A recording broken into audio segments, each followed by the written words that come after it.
This embodied anatomy snack is going to be an exploration of how we have pelvic halves. I have a version of this seated, so if you don't want to lie on the ground, you can do the seated version. Otherwise, we're going to come on down and just placing your hands on your hip bones right in the front here. Now, if you slide in a few inches on either side, that is actually where your hip joint is. It's not way out here. And we'll look at that standing as well. So placing your hands on these hip bones in the front, take your right leg and take it out to the side. And what do you feel underneath your hands? And then return. Now the other leg is staying parallel. So we can find those, we call them tripod feet, and that's balancing that ankle foot and heel foot. And so when this leg goes out, are you noticing that this hip is going with it, but this one isn't? And then we can return. So let's try that 2 more times on this side. Might be challenging to keep this leg parallel, right? It wants to do a little counterbalancing. And if we go all the way back to the beginning of your practices, what's going to help that is getting organized around the center. So let's try it on the other side. So we're going to take the left leg out and then returning. You might notice there's a difference from one side to the other. Perfectly fine.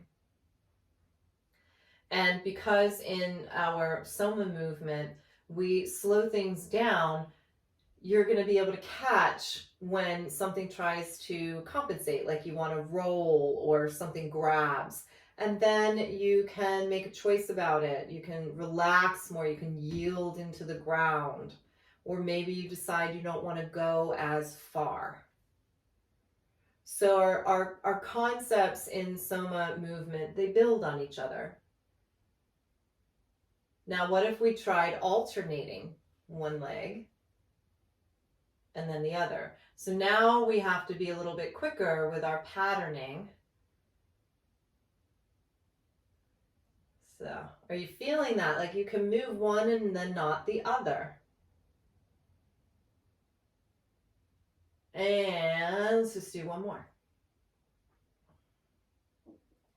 And take a pause. Now we're going to explore this lengthening a leg. So slide that right leg down, hands on those hip bones, and what happens with that hip bone? And then bring it back up. Maybe you're like, I don't know. Let's do one more. Let's see if we feel it.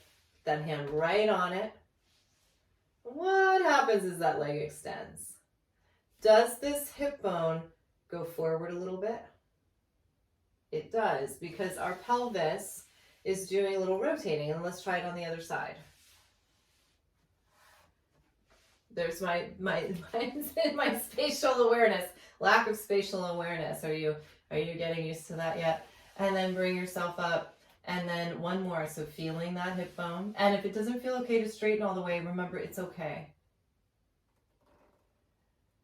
And then returning. So now we know our pelvic halves can go out, independently, and that our pelvis has a rotating, spiraling movement in it. Really important to know when we are moving one leg and the other. So that is our very short embodied anatomy snack. Awesome job.